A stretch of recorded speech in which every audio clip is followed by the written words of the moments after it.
Toda comunicação tem como premissa falar e ser compreendido. Para que isso aconteça, precisamos comunicar na língua que a outra pessoa entenda. Com a pregação do Evangelho não é diferente. As pessoas só entenderão quem é Deus quando ensinarmos a palavra com clareza e numa linguagem compreensível. A igreja em Corinto precisava entender isso, bem como alguns cristãos hoje.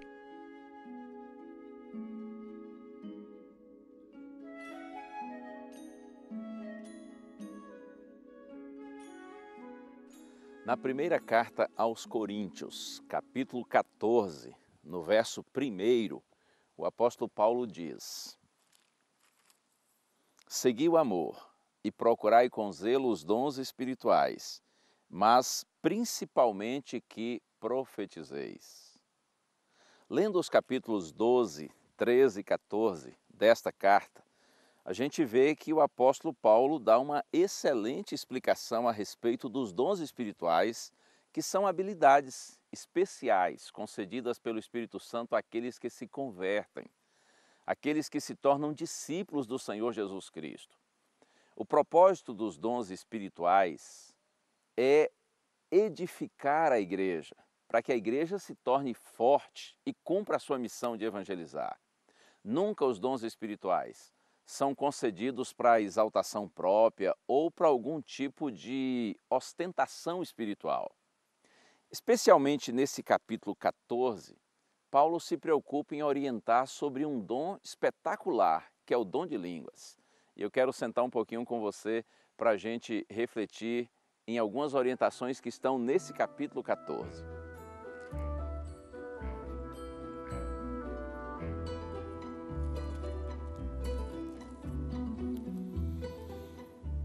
Bem, no verso 2 está escrito assim: Pois quem fala em outra língua não fala a homens senão a Deus, visto que ninguém o entende, e em espírito fala mistérios. Quem fala em outra língua. Se na sua Bíblia está escrito quem fala língua estranha, acredite, essa palavra estranha, ela não consta em nenhum dos manuscritos, em nenhum texto original da Bíblia. Esta palavra foi acrescentada por um tradutor de acordo com sua compreensão, de acordo com sua interpretação. A palavra língua, na língua grega, no grego, que é o texto original do Novo Testamento, é glossa. E glossa significa idioma. Você sabe qual foi a primeira vez que Deus concedeu o dom de línguas à sua igreja? Esse registro está no livro de Atos dos Apóstolos, capítulo 2. Se você ainda não conhece, pode depois estudar com bastante calma. Mas em síntese é assim. Lá está escrito que os apóstolos eles estavam reunidos em oração quando o Espírito Santo desceu sobre eles. E eles receberam essa capacitação sobrenatural de falarem outras línguas.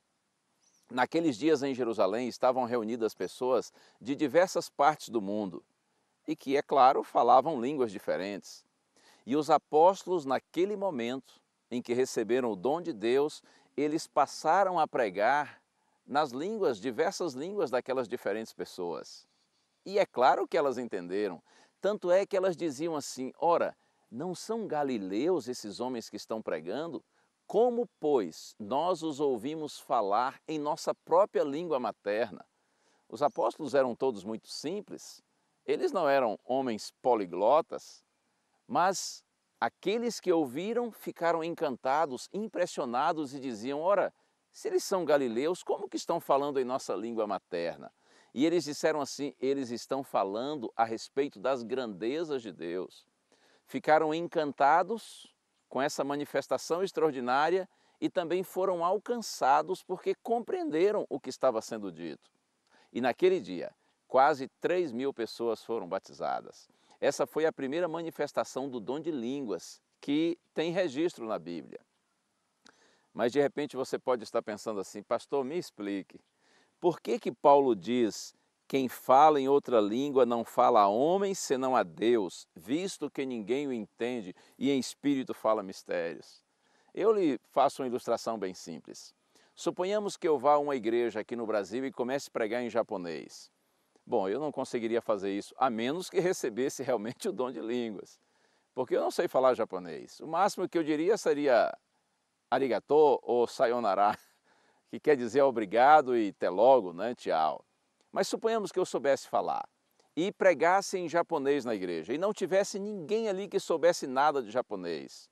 Eu estaria falando a Deus, porque Deus sabe todas as línguas. Para aquelas pessoas, o que eu estaria falando seria mistério. Olha só o verso 4 agora, diz assim: o que fala em outra língua, a si mesmo se edifica, mas o que profetiza, edifica a igreja.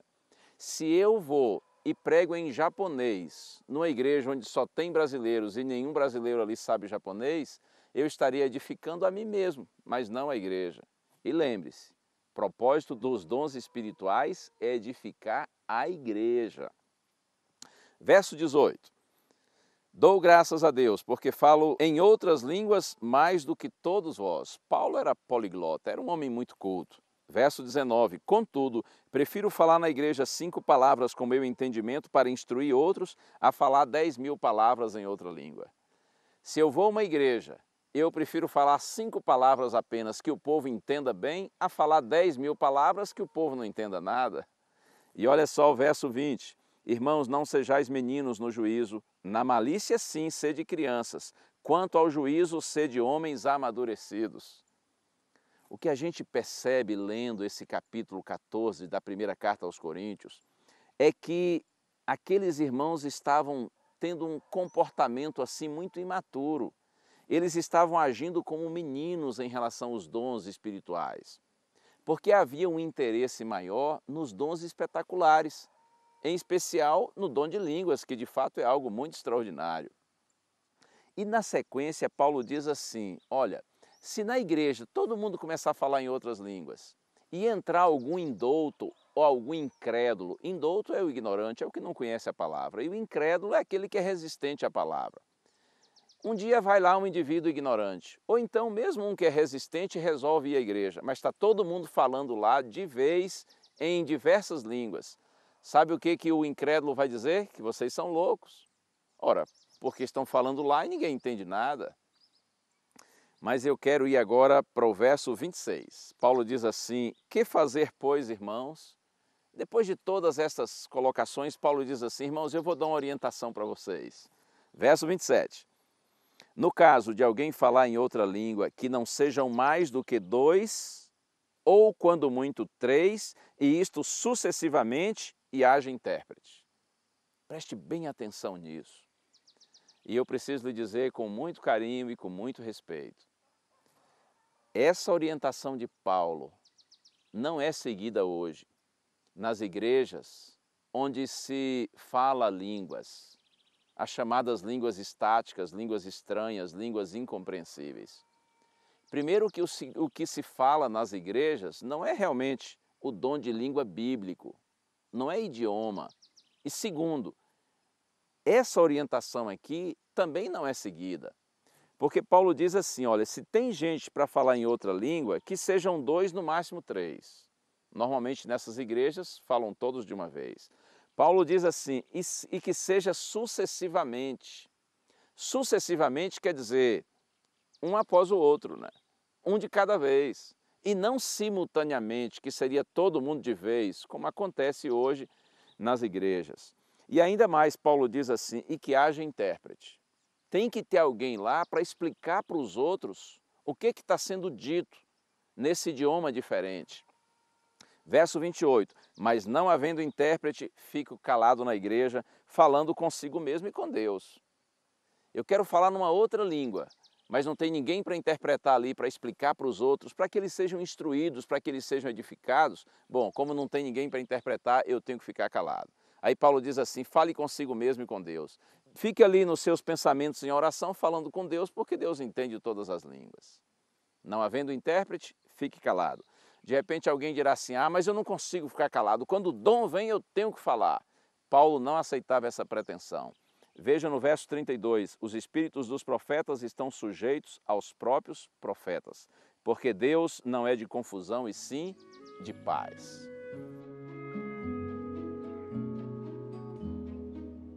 E no último verso, Tudo, porém, seja feito com decência e com ordem. Igreja não é lugar de bagunça, igreja não é lugar de todo mundo falar de uma vez, igreja não é lugar de ninguém estar pulando, estar caindo, estar se jogando, enfim. O culto deve ser feito, diz o apóstolo Paulo, com decência e com ordem. Uma vez que estive em Manaus, eu era nessa época um jovenzinho aí, com uns 19 anos, estudante de teologia, eu conheci um senhor, membro de uma igreja evangélica. E logo no início da conversa com ele, percebi ser um homem muito sincero, muito consagrado a Deus, um verdadeiro homem de Deus. Tivemos uma boa conversa sobre vários assuntos espirituais, mas algo que eu nunca esqueço, o momento quando ele me disse assim: eu só tenho uma tristeza na minha experiência cristã. E ele já era um cristão de muitos anos. Ele disse assim: é que eu ainda não fui batizado com o Espírito Santo. E eu disse: mas como assim? O Senhor é um homem batizado com o Espírito Santo, sim? Ele disse: não, eu nunca consigo falar a língua estranha. E eu disse: mas por que o senhor não consegue falar essa língua estranha? O senhor imagina que não é batizado com o Espírito Santo? Ele disse: é isso mesmo. Oh, que triste. Eu procurei orientá-lo. Inclusive citei para ele 1 Coríntios 14 e mostrei para ele que a grande marca da presença do Espírito Santo em nós, do nosso batismo com o Espírito Santo, não é nenhum dos dons espirituais, mas é, sobretudo, o fruto do Espírito. É amor, alegria, paz, longanimidade, benignidade, bondade, fidelidade, mansidão, domínio próprio. Isso é Gálatas capítulo 5, verso 22. Depois que nós tivemos a conversa, eu vi que os olhos dele foram se enchendo de lágrimas, porque ele ficou feliz pela compreensão que Deus lhe deu através de sua palavra. Em nome do Senhor Jesus Cristo, não alimente essa ideia de que o dom de línguas ou qualquer outro dom faz com que você se torne um crente superior, ou a ausência desse dom faz de você um cristão inferior a outro. Que Deus nos abençoe. Que o Senhor tenha misericórdia de nós e nos dê compreensão correta desse aspecto. Eu sei que há muita gente sincera que certamente está me assistindo agora e que talvez não tenha esse entendimento ainda, mas eu oro a Deus e peço ao Senhor que ilumine sua mente, seu coração, para que você possa se libertar das ideias errôneas em relação ao dom de línguas, se porventura, é claro, você tem essas ideias. E que você, pela graça do Senhor, descubra qual é ou quais são os dons espirituais que o Senhor, por sua graça, já lhe concedeu. E use esses dons para a edificação da igreja. Use esses dons para que a igreja seja forte e evangelize, porque nós precisamos alcançar o mundo com a palavra do Senhor. A graça do Senhor Jesus Cristo e o amor de Deus e a comunhão do Espírito Santo sejam com todos vós.